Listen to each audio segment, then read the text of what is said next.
Hello everyone, welcome to our channel. इस video में हम डिस्कस करेंगे इकोनॉमिक ज्योग्राफी।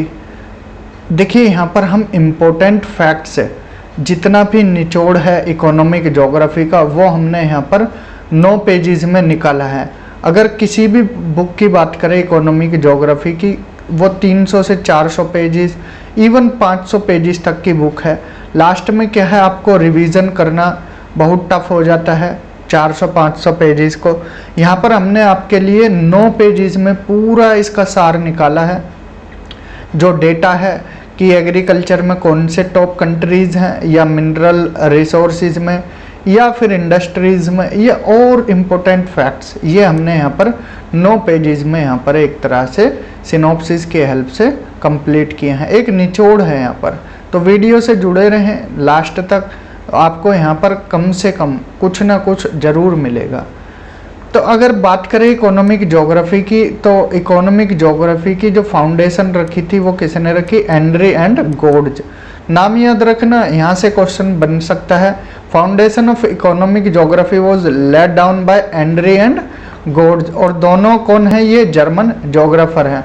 इस तरह से भी क्वेश्चन आ सकता है कि एंड्री एंड गोल्ड कौन है, कहाँ के ज्योग्राफर हैं, तो ये जर्मनी के ज्योग्राफर हैं, जर्मन ज्योग्राफर हैं। ध्यान रखना है, इकोनॉमिक ज्योग्राफी की फाउंडेशन किसने रखी, एंड्री एंड गोल्ड कौन है, German geographer. Then Chisholm was a pioneer in the field of commercial geography. Commercial geography भी किससे रिलेटेड है, इकोनॉमिक ज्योग्राफी से ही रिलेटेड है। ठीक है, तो यहाँ पर एक नाम और आता है एंड्री एंड गोल्ड के साथ, यहाँ पर चिसोल्म का नाम आता है। देन इसके बाद इकोनॉमिक ज्योग्राफी जो बुक लिखी वो किसने लिखी, बैंक्सटन एंड रोएन ने, कब, 1935 में। नाम याद रखना है, इकोनॉमिक ज्योग्राफी बुक किसने लिखी, बैंक्सटन एंड रोएन ने, कब, 1935। फिर से याद रखना, इकोनॉमिक ज्योग्राफी बैंक्सटन एंड रोएन, 1935। यहाँ पर हमारा मकसद आपको जो फैक्ट्स हैं उनको लर्न कराना भी है, क्योंकि डायरेक्ट क्वेश्चन लग जाते हैं, चाहे पीजीटी हो या असिस्टेंट प्रोफेसर का एग्ज़ाम हो, या फिर यूजीसी नेट हो, या अदर एग्ज़ाम कोई भी हो आपका ज्योग्राफी से रिलेटेड, यूपी पीसीएस हो, ज्योग्राफी यहाँ पर आ जाती है। ठीक है, जितने भी क्वेश्चंस यहाँ पर वन लाइनर हैं फैक्ट्स, उनको हम यहाँ पर वीडियो के हेल्प से ही आपको लर्न करा देंगे। ठीक है, इकोनॉमिक ज्योग्राफी की फाउंडेशन एंड्री एंड गोल्ड ने रखी। फिर नाम आता है चिसोल्म का, ये क्या है, Pioneer in the field of commercial geography. Commercial geography भी इकोनॉमिक ज्योग्राफी से रिलेटेड है। इकोनॉमिक ज्योग्राफी बुक लिखी बैंक्सटन एंड रोएन ने, कब, 1935 में। देन एक बुक और है इंट्रोडक्टरी इकोनॉमिक ज्योग्राफी, ये बुक लिखी क्लिम, स्टार्की एंड रसल ने। ठीक है, इस बुक को भी याद रखना, introductory economic geography book, Klimm, Starkey and Russell ने। देन इसके बाद Baker delimited and analyse the agriculture regions of USA. Important है, बेकर का नाम याद रखना है। बेकर ने क्या किया, जो एग्रीकल्चर रीजन है यूएसए के, इनका डिलिमिटेशन किया और एनालाइज करने की कोशिश की। किसने, नाम पूछ लिया जाता है, बेकर। तो नाम याद रखना है, बेकर किससे रिलेटेड, यूएसए के एग्रीकल्चर रीजन से रिलेटेड क्या किया, डिलिमिटेशन एंड एनालिसिस किया। देन एक नाम आता है एलडी स्टम्प का। एलडी स्टम्प ने क्या किया, यहाँ पर started preparing the land use map of Britain. जो ब्रिटेन का लैंड यूज मैप को प्रिपेयर करना स्टार्ट किया किसने, एलडी स्टम्प ने। ठीक है, पहला नाम अभी हमने बताया बेकर। बेकर ने क्या किया, जो एग्रीकल्चर रीजन्स हैं यूएसए के, उनको डिलिमिट और एनालाइज करने का कोशिश किया। यहाँ पर एलडी स्टम्प ने यहाँ पर जो लैंड यूज मैप है ब्रिटेन का, उसको प्रिपेयर करने की कोशिश की। देन डब्ल्यू स्मिथ की बुक है इकोनॉमिक ज्योग्राफी ऑफ ब्रिटेन, याद रखना है, डायरेक्ट क्वेश्चन पूछा जाता है बुक से। इकोनॉमिक ज्योग्राफी ऑफ ब्रिटेन किसकी बुक है, डब्ल्यू स्मिथ की। ठीक है, सिस्टमेटिक ज्योग्राफी, देखिए थॉट में हमने पढ़ाया था आपको सिस्टमेटिक ज्योग्राफी या particular geography, general geography, regional geography. अगर आपने वो क्लासेज नहीं देखी हैं उनको भी देख सकते हैं अगर टाइम है आपके पास। तो सिस्टमेटिक ज्योग्राफी प्रमोट की किसने, हम्बोल्ट ने। देन रीजनल अप्रोच का कॉन्सेप्ट किस किस ने दिया है, पर रीजनल अप्रोच से रिलेटेड कौन कौन है यहाँ पर, Videl de Lablache, Herbertson and विटलेसे। ठीक है, विटलेसे ने क्लासीफाई भी किया है 13 रीजन्स में, वो भी यहाँ पर हमने बताया है।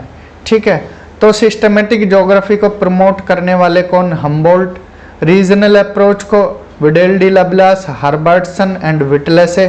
स्पेशियल या लोकेशनल अप्रोच को Harold McCarty, John Weaver, Garrison, Edward Ullman, JQ Stewart, BLJ Berry, William बुंगे।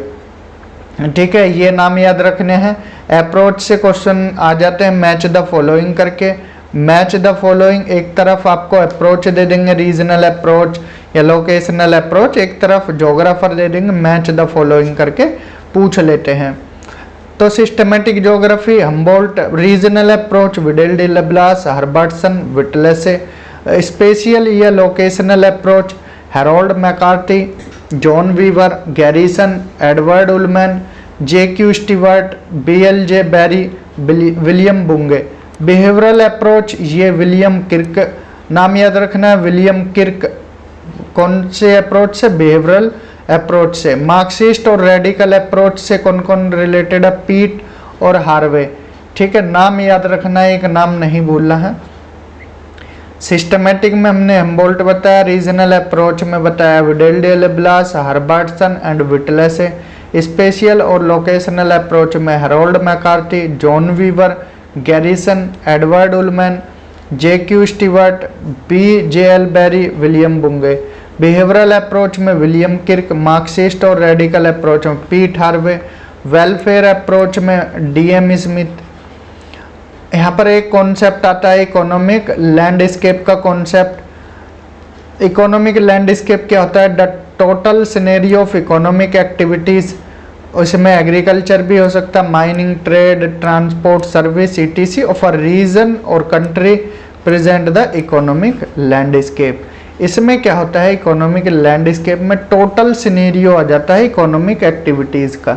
इसमें सारी एक्टिविटीज़ आ जाती हैं, किसी भी रीजन की बात हो रही है या किसी भी कंट्री में जो भी एक्टिविटीज़ हो रही हैं उसको इकोनॉमिक लैंडस्केप बोलते हैं। ऐसे टर्म भी आ जाते हैं, डायरेक्ट क्वेश्चन आ जाते हैं। Locational analyse in human geography. Locational analysis in human geography ये 1965 किसके द्वारा, पीटर हैगेट के द्वारा। पीटर हैगेट के द्वारा ये बुक है, याद रखना है, locational analysis in human geography 1965 and Peter Haggett, नाम याद रखना है। ठीक है, यहाँ पर हमने ये कुछ वन लाइनर इम्पोर्टेंट यहाँ पर देखे हैं। Resources are not they become, ये किसने बोला, जिम्मरमैन ने। ठीक है, किसने बोला, जिम्मरमैन ने। Resources are not they become, resources होते नहीं, उनको बनाया जाता है। ये कॉन्सेप्ट, ये टर्म किसने दी, जिम्मरमैन ने। Resources are both concrete and abstract. Resources क्या, कॉन्क्रीट भी हो सकते हैं जिन्हें छू सकते हैं, एंड एब्स्ट्रैक्ट वो भी हो सकते हैं जिन्हें नहीं छू सकते। छू सकते हैं लैंड, वाटर, क्रॉप, ये रिसोर्सेज कौन से होते हैं, कॉन्क्रीट। एब्स्ट्रैक्ट में जैसे ह्यूमन हेल्थ, ह्यूमन की स्किल, ये सब किस में आ जाते हैं, एब्स्ट्रैक्ट में। ठीक है, रिसोर्सेज भी दो तरह के होते हैं, physical resources and human resources. तो ये जो ह्यूमन हेल्थ स्किल है ये ह्यूमन रिसोर्सेज में आते हैं, फिजिकल जिन्हें हम टच कर सकते हैं। एक टर्म आता है यूबिक्विटस रिसोर्सेज। देखिए टर्मिनोलॉजी ऐसी है, आप यहाँ पर कंफ्यूज हो जाओगे। ठीक है, अगर पढ़ा है तो कर ले जाओगे, नहीं पढ़ा तो गड़बड़ हो जाएगी, या तो छोड़ दोगे या फिर आपका यहाँ पर मार्क्स डिडक्ट होने के चांस रहेंगे।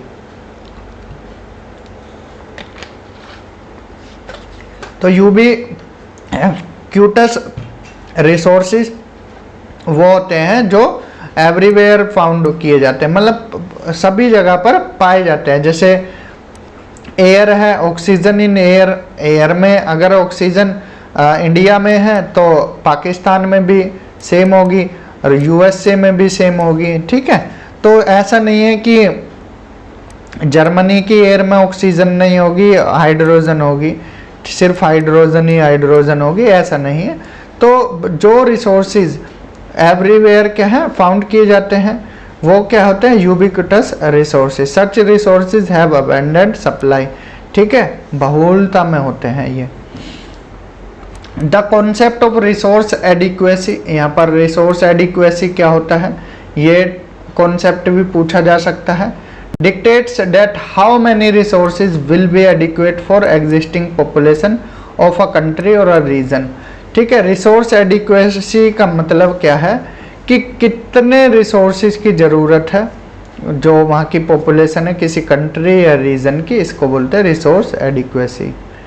ऑप्टिमम पॉपुलेशन का कॉन्सेप्ट ये रिलेटेड है, इकोनॉमिक कॉन्सेप्ट है, ठीक है। इसमें क्या डिनोट किया जाता है, पॉपुलेशन और रिसोर्स का रिलेशनशिप को डिनोट किया जाता है किसी भी एरिया की, ठीक है। Over population, under population. Over population वो हो जाती है, ओवर पॉपुलेशन जब पॉपुलेशन ज़्यादा और resource come, and under population वो होती है जहाँ पर पॉपुलेशन कम रिसोर्स ज़्यादा होते हैं, और ऑप्टिमम बीच की होती है, ठीक है। एकरमैन की इक्वेशन याद रखना, एकरमैन ने एक इक्वेशन दी थी, ठीक है। ये ना भी याद रखो कोई ज़रूरी नहीं है, लेकिन एकरमैन नाम याद रखना। एकरमैन ने क्या है यहाँ पर रिसोर्सेज से रिलेटेड ये एक इक्वेशन दी थी। इसमें टेक्नोलॉजी को इन्होंने मोस्ट इम्पोर्टेंट बताया है, किसने, एकरमैन ने। जिम्मरमैन ने एक थ्योरी दी। जिम्मरमैन ने कौन सी थ्योरी, फैंटम थ्योरी दी, ठीक है। जिम्मरमैन की कौन सी थ्योरी है, फैंटम थ्योरी। पूछा जा सकता है कि फैंटम थ्योरी किसने दी, जिम्मरमैन ने। जिम्मरमैन ने क्या बोला, the resource reserve tend to decrease by their use and misuse but by the progress in technology per unit capacity and total utilisation capacity में बी इंक्रीज्ड मैनी टाइम। देखिए Zimmermann की phantom theory में बोला गया है कि resources जो होते हैं वो जब उनका यूज़ या मिसयूज़ करते हैं तो डिक्रीज़ होने लगते हैं, ठीक है। लेकिन टेक्नोलॉजी में आप प्रोग्रेस कर कर, टेक्नोलॉजी में प्रोग्रेस कर कर इनकी कैपेसिटी, इनके यूटिलाइजेशन को कई गुना तक बढ़ा सकते हो। तो ये थी जिम्मरमैन की phantom theory. Club of Rome कब बना, 1968 में। प्रोफेसर डेनिस मेडियो नाम याद रखना, रिलेटेड है क्लब ऑफ रोम से। डेवलप्ड स्पेशल मॉडल ऑन, ये जो क्लब ऑफ रोम है इन्होंने यहाँ पर एक मीटिंग हुई, एक मॉडल तैयार किया, किस पर, लिमिट्स टू ग्रोथ पर, ठीक है। क्लब ऑफ रोम याद रखना 1968, प्रोफेसर डेनिस मेडियोज, एंड यहाँ पर एक मॉडल तैयार किया लिमिट्स टू ग्रोथ। 1987 में UN Brundtland commission report on environment and development submit हुई। 1992 में एजेंडा 21 का कॉन्सेप्ट फर्स्ट अर्थ समिट हुई। फर्स्ट अर्थ समिट कहाँ, ब्राज़ील के रियो डी जेनेरियो में, ठीक है। ये याद रखना है कॉन्सेप्ट। अब देखिए अगर रिसोर्सेज की बात की जाए तो अर्थ क्रस्ट पर about 5% of earth crust is formed by iron next to aluminium. अगर पूछा जाए अर्थ क्रस्ट पर सबसे ज़्यादा क्या पाया जाता है तो एल्यूमिनियम, मेटल में पूछा जाए, ठीक है। वैसे तो ऑक्सीजन पाई जाएगी, लेकिन मेटल पूछा जाए तो एल्यूमिनियम और सेकंड नंबर पर आयरन पाया जाता है। अगर पूरी अर्थ पर पूछा जाए मेटल सबसे ज़्यादा, पूरी अर्थ पर का मतलब होता है क्रस्ट, मेंटल कोर, सारी अर्थ। अगर सरफेस पूछा जाए तो सरफेस पर एल्यूमिनियम, पूरी अर्थ पर पूछा जाए तो आयरन। लैंग्वेज देखना क्वेश्चन की क्या पूछते हैं। कैटेगरीज ऑफ आयरन, आयरन की 4 कैटेगरी होती हैं, मैग्नेटाइट, हेमेटाइट, लिमोनाइट और सिडेराइट, ठीक है। चारों ये कैटेगरीज आयरन की याद रखनी है। The largest reserve of iron ore is reported by Australia. सबसे ज़्यादा लार्जेस्ट रिजर्व आयरन ओर के कहाँ है, ऑस्ट्रेलिया में। लेकिन सबसे ज़्यादा प्रोडक्शन कहाँ होता है, चाइना में होता है। सेकंड नंबर पर ऑस्ट्रेलिया में, थर्ड ब्राज़ील, फोर्थ इंडिया में, ठीक है। आयरन ओर के रिजर्व तो पाए जाते हैं सबसे ज़्यादा ऑस्ट्रेलिया में, लेकिन इसका प्रोडक्शन सबसे ज़्यादा होता है चाइना में। Second Australia, third Brazil, fourth India.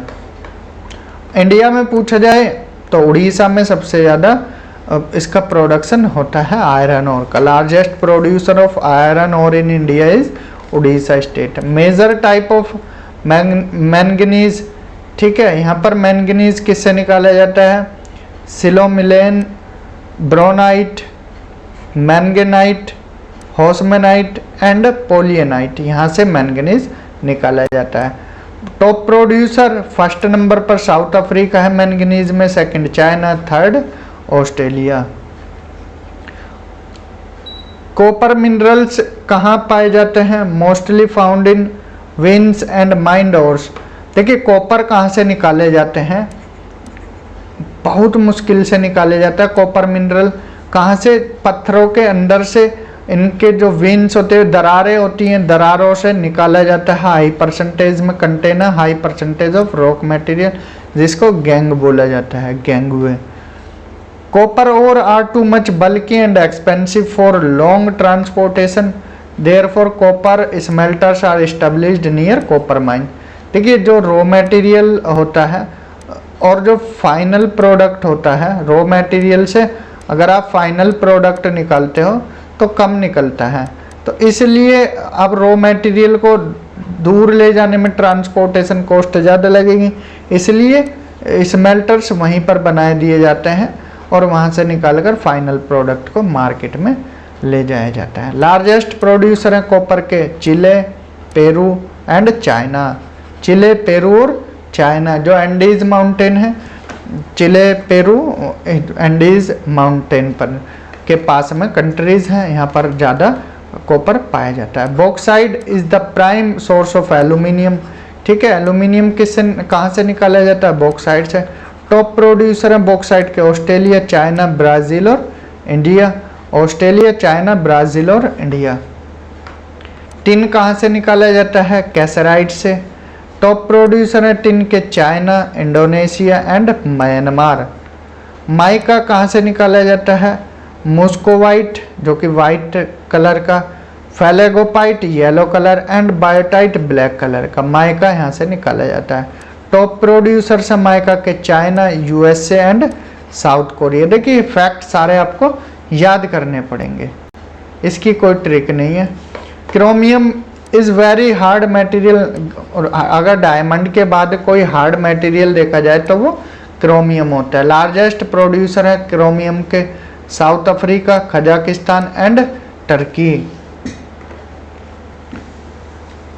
Nickel content is obtained mainly from pentlandite, ठीक है, पेंटलैंड्यूट से यहाँ पर निकिल निकाला जाता है। और लार्जेस्ट प्रोड्यूसर है निकिल के Philippines, Russia and Australia. Tungsten has also the highest electrical conductivity. Tungsten कहाँ यूज़ होता है? बल्ब वगैरह में, ठीक है। और इसके लार्जेस्ट प्रोड्यूसर हैं टंगिस्टन के चाइना, वियतनाम और रसिया। गोल्ड प्रोड्यूसर्स हैं largest China, Australia, Russia. Gold mine कहाँ? इंडिया में भी मिलती हैं, केजीएफ एंड साउथ अफ्रीका में भी देखने को मिलती हैं। लीडिंग प्रोड्यूसर है सिल्वर के मैक्सिको, पेरू और चाइना। ये कुछ इम्पोर्टेंट फैक्ट्स था जो मेटेलिक मिनरल्स हैं उनसे रिलेटेड, ठीक है, मेटेलिक नॉन मेटेलिक मिनरल्स, यहाँ पर हमने डेटा देखा है। एनर्जी रिसोर्सेज की बात करें, एनर्जी रिसोर्सेज दो तरह की होती है, conventional energy resources, non conventional energy resources. इसको रिन्यूएबल, नॉन रिन्यूएबल में भी डिवाइड कर सकते हैं। काफ़ी मतलब यहाँ पर अलग अलग स्वामित्व के आधार पर भी डिवाइड कर सकते हैं, प्राइवेट, पब्लिक, लेकिन हमने यहाँ मोटा मोटा ही बताया। कन्वेंशनल में coal, petroleum, natural gas, nuclear fuel, hydro electricity आते हैं। नॉन कन्वेंशनल में solar, wind, tidal, biomass, geothermal. Coal 4 तरह का होता है, एंथ्रेसाइट, बिटुमिनस, लिग्नाइट, पीट। सबसे अच्छा एंथ्रेसाइट होता है। लार्जेस्ट प्रोड्यूसर्स हैं कोल के यूएसए, रसिया, चाइना और India. Largest producer of coal in India, India में सबसे ज़्यादा कहाँ पाया जाता है? छत्तीसगढ़, उड़ीसा और झारखंड में कोयला सबसे ज़्यादा पाया जाता है। लीडिंग प्रोड्यूसर यूरेनियम के कजाकिस्तान, कनाडा एंड ऑस्ट्रेलिया है। हाइड्रो इलेक्ट्रिसिटी के मामले में चाइना टॉप पर है। यहाँ ग्रासलैंड देख लेते हैं, ट्रॉपिकल ग्रासलैंड जिनको सवाना ग्रासलैंड भी बोल दिया जाता है। लानोस कहाँ पर है? कोलंबिया एंड वेनेजुएला में। कंपोज ब्राज़ील एंड बोलीविया में, दोनों साउथ अमेरिका में, याद रखना। Llanos Colombia and Venezuela and campos Brazil and Bolivia. Temperate grassland steppes Eurasia में देखने को मिलेगा। Prairies USA and Canada. Pampas Argentina Uruguay and veld South Africa and downs Australia. तो ये याद रखना मैचिंग में पूछ लिए जाते हैं, ठीक है, ये मैचिंग में पूछ लिए जाएंगे, इसलिए याद रखना। Llanos Colombia Venezuela, campos Brazil and Bolivia, then इसके बाद steppes, prairies, pampas, veld and downs, इनका कंट्रीज देखना है यहाँ पर।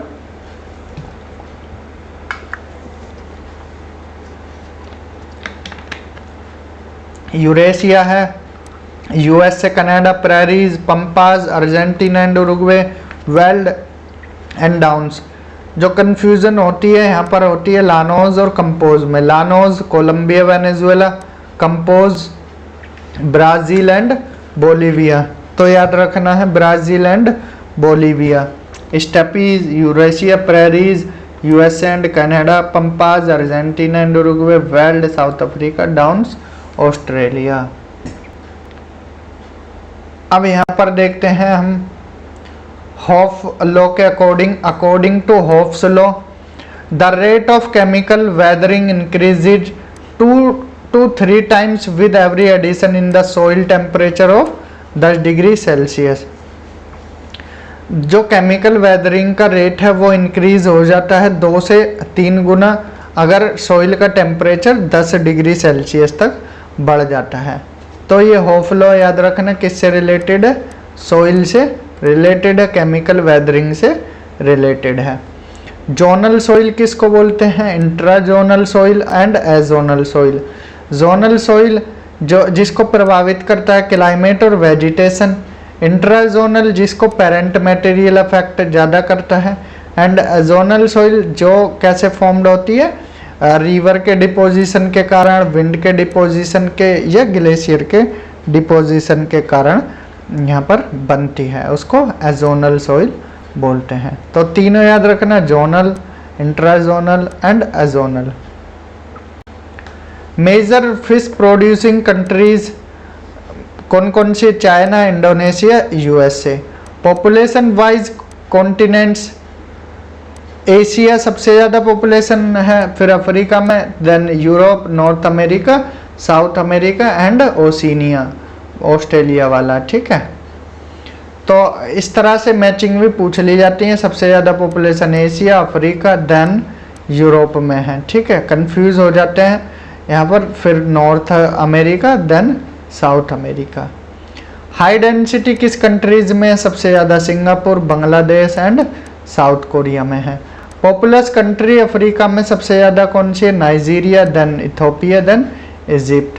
पॉपुलस कंट्रीज नॉर्थ अमेरिका में यूएसए है, देन मैक्सिको है, देन कनाडा। देखिए ये इम्पोर्टेंट है, यहाँ गलत कर सकते हैं। कनाडा का एरिया देखकर कि काफ़ी एरिया है तो सेकंड पर हो सकती है, ये गलत हो जाएगा। मैक्सिको में पॉपुलेशन ज़्यादा है अगर कनाडा से कंपेयर करें तो।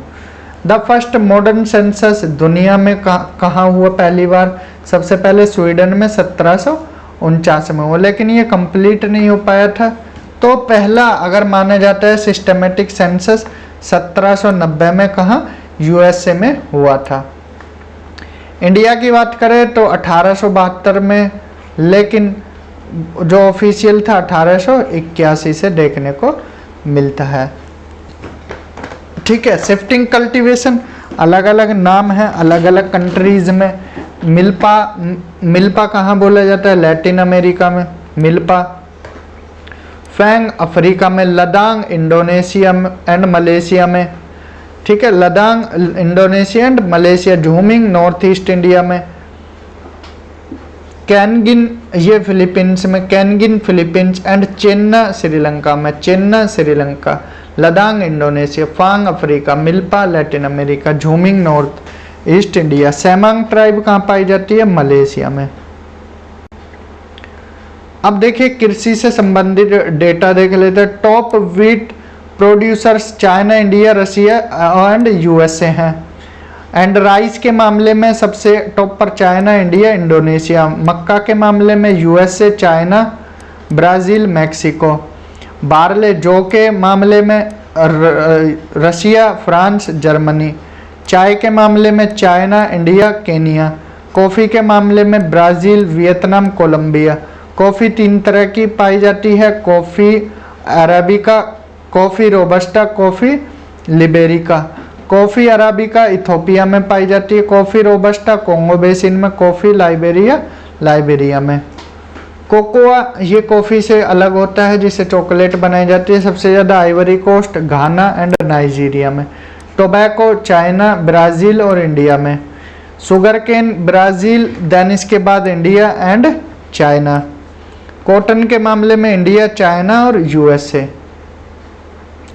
ठीक है, ये डेटा आपको याद रखना है। जूट के मामले में India, Bangladesh, China. Raw silk के मामले में चाइना, इंडिया, उज्बेकिस्तान। रबड़ के मामले में थाईलैंड, इंडोनेशिया, वियतनाम और इंडिया। अब थ्योरी है कृषि से संबंधित, वॉन थुनन ने थ्योरी दी थी। ठीक है, अब पूरी तो हम बताएंगे नहीं यहाँ पर। उन्होंने जो सेंट्रल यहाँ पॉइंट लिया था, इससे फिर बढ़ते क्रम में ऐसे नंबर 1, नंबर 2 इस तरह से जो बताए थे। तो नंबर 1 वेजिटेबल प्रोडक्शन, ये मार्केट के पास होता है। देन फिर wood production, then grain production, crop rotation with pasture and fallow, 3 field system and grazing. अब ये क्रम से लगाने को पूछ लिए जाते हैं। तो वॉन थुनन मार्केट के पास वेजिटेबल प्रोडक्शन सबसे पहले, देन वुड प्रोडक्शन, वुड मतलब जो फ्यूल वुड होती हैं लकड़ी जलाने के लिए। जब ये थ्योरी दी गई तब गैस सिलेंडर वगैरह नहीं थे या इलेक्ट्रिसिटी से चलने वाले इतनी टेक्नोलॉजी हाई नहीं थी। फिर grain production, crop rotation with pasture and fallow, 3 field system and grazing. ये वॉन थुनन के थ्योरी से रिलेटेड है। ओलाफ जॉनसन जो कि स्वीडन के, इन्होंने मॉडिफाई किया वॉन थुनन की थ्योरी को 1925 में। The law of economic optimum and limitations was introduced by McCarthy and Lindbergh in 1966, which was discussed in their book A Preface to Economic Geography। ठीक है, बुक का नाम याद रखना, A Preface to Economic Geography। ठीक है, नाम याद रखना मैकार्थी एंड लिंडबर्ग, ईयर याद रखना 1966। अब थ्योरीज हैं यहाँ पर इंडस्ट्रियल लोकेशन से रिलेटेड। यहाँ पर टोटल हम 5 थ्योरी देखेंगे, डिटेल में नहीं बताएंगे, मोटा मोटा जो भी इम्पोर्टेंट चीज़ें हैं वो यहाँ पर बताई जाएंगी।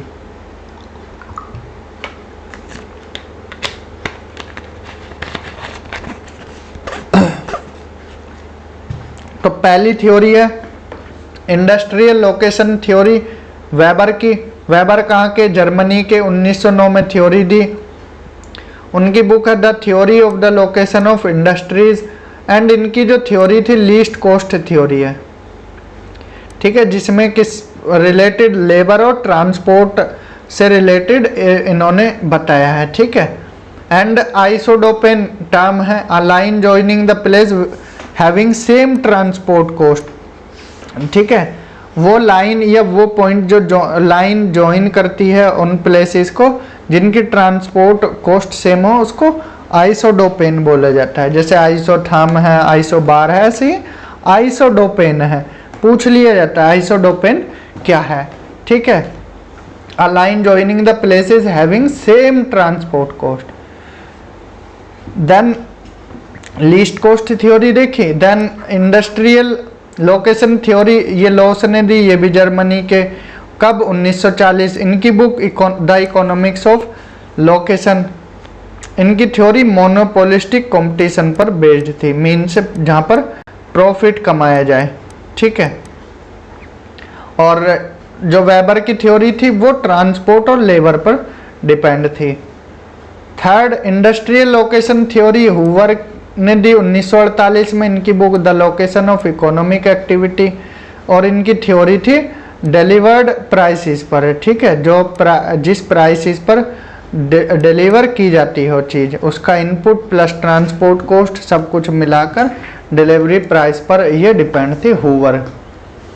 देन इसार्ड सब्स्टिट्यूशन थ्योरी, इसार्ड कहाँ के रहने वाले, अमेरिका के, 1956 में थ्योरी दी। इसार्ड ने क्या है, तीनों की थ्योरी को मिला दिया, ठीक है। किस किस की थ्योरी को, यहाँ पर वेबर की थ्योरी जो थी, वेबर, लॉस एंड हूवर, तीनों की थ्योरी को इंटीग्रेट कर दिया। Book location and space economy और इसार्ड की थ्योरी सब्स्टिट्यूशन थ्योरी बोला जाता है। Smith spatial margin theory 1971, book industrial location and spatial margin theory, इनकी थ्योरी को बोला जाता है। ये 5 थ्योरी नाम याद रखना है, वेबर, लॉस, हूवर, इसार्ड, स्मिथ, ठीक है। पूछ लिया जाए किससे रिलेटेड है, इंडस्ट्रियल लोकेशन से। आइसोडोपेन भूलना मत, क्वेश्चन लग सकता है। अब यहाँ पर टॉप प्रोड्यूसर देखते हैं जो इंडस्ट्रीज हैं। आयरन इंडस्ट्रीज से related China, India, Japan top पर हैं। स्टील के मामले में चाइना, जापान, इंडिया। एल्यूमिनियम देखिए, आयरन में नंबर 1 चाइना है, देन इंडिया है, देन जापान है, लेकिन स्टील में उल्टा हो जाता है, यहाँ पर जापान, इंडिया। एल्यूमिनियम में China, Russia, Canada. Cotton textile में चाइना, इंडिया, रसिया। कॉटन में चाइना, इंडिया, रसिया। एल्यूमिनियम जो अभी हमने बताया है, aluminium separating from its ore by American chemist Charles Martin Hall and Frenchman Heroult. तो जब एल्यूमिनियम निकाला जाता है उसको हेल एंड हेरोल्ट टेक्नोलॉजी बोला जाता है, हॉल एंड हेरोल्ट। तो इनके नाम से ही ये टेक्नोलॉजी विकसित हुई। Cotton textile China, India, Russia. Woollen fabrics में China, Russia, Japan. First cotton textile mill India की मुंबई में 1854 में खुली एंड पहली वूल टेक्सटाइल कानपुर यूपी में 1876 में।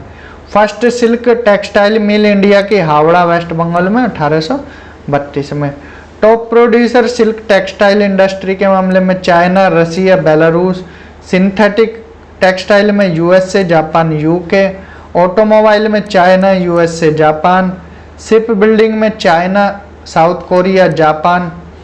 Automobile industry first established by Henry Ford in the USA in 1903 में।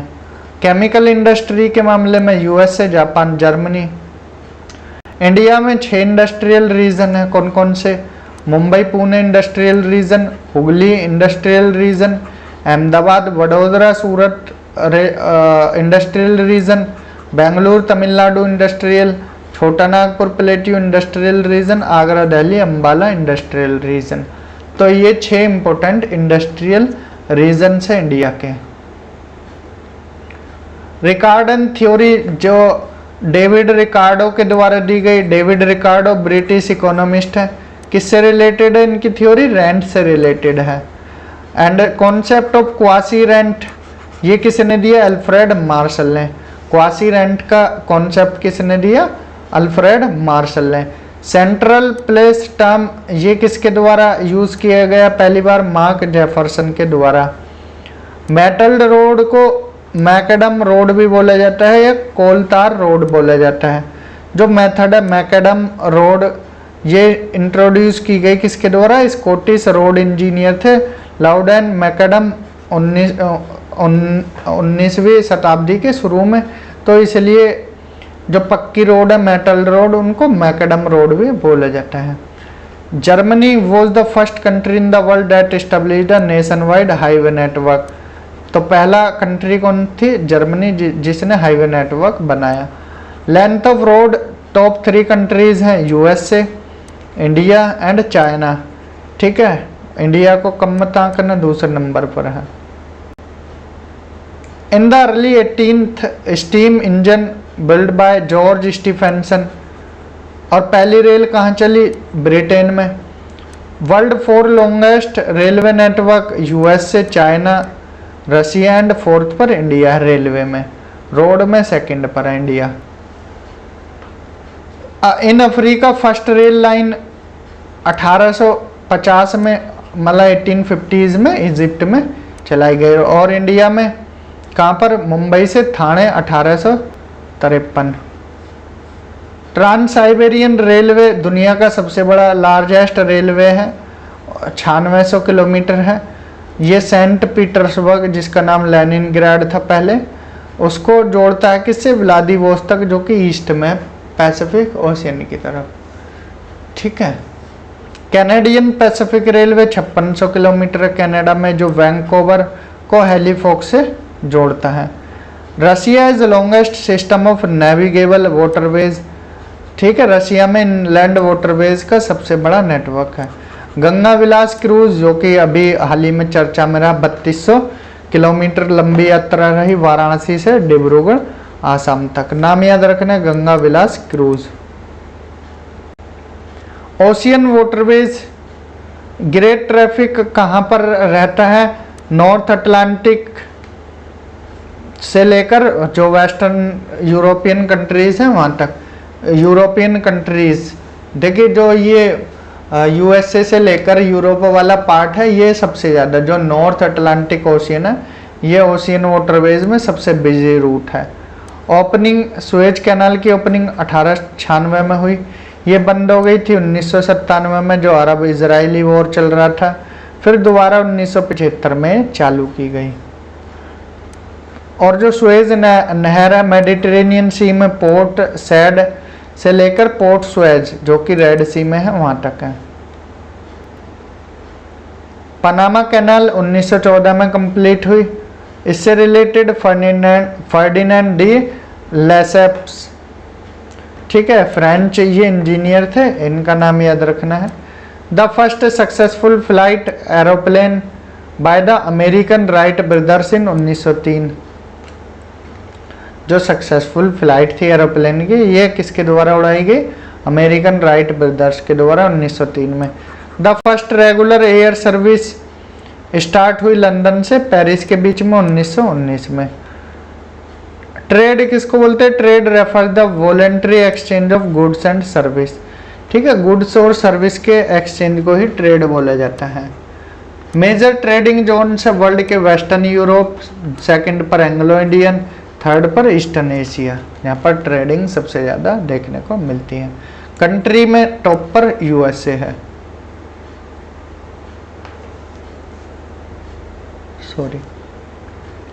फर्स्ट अर्थ समिट 1992 में हुई ब्राजील के रियो डी जेनेरियो में। And second earth summit 1997 USA New York में हुई।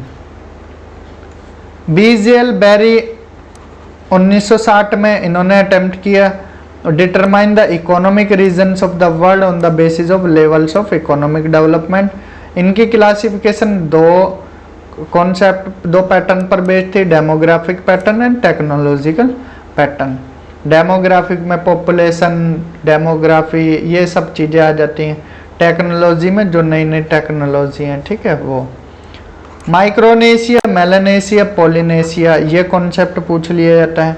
माइक्रोनेशिया में गुआम, मार्शल, गिलबर्ट, जो कि फिलीपींस के, अगर आप ईस्ट में देखोगे तो मिल जाएंगे, Guam, Marshall, Gilbert, Caroline, Mariana and Nauru. Melanesia में New Guinea, Solomon, Vanuatu, Caledonia and Fiji. Polynesia में Hawaii, Samoa, Tonga, Kiribati, society and Cook island. तो ये था इकोनॉमिक ज्योग्राफी का एक निचोड़, जो कि हमने कोशिश की है पूरी बुक से जो इम्पोर्टेंट चीज़ें थी वो निकाल कर आपके सामने प्रस्तुत की है। तो यहाँ से बड़ी बात तो कहते नहीं है, क्वेश्चंस जरूर लगेंगे, यह देख लेना, कोई भी एग्ज़ाम मिला लेना, यहाँ से क्वेश्चंस जरूर लगेंगे। ठीक है, तो ये वीडियोस को कंप्लीट देखना, बार बार रिवीजन भी कर सकते हो। एक बार कम स्पीड पर देखना, दूसरी बार इसकी स्पीड बढ़ाकर देख लेना। तो जितने भी यहाँ पर फैक्ट्स हैं वो आपको यहाँ पर क्लियर हो जाएंगे। तो इस वीडियो में इतना ही। वीडियो अच्छा लगा तो ज़्यादा से ज़्यादा शेयर करना, चैनल को सब्सक्राइब करना। Thank you, have a good day.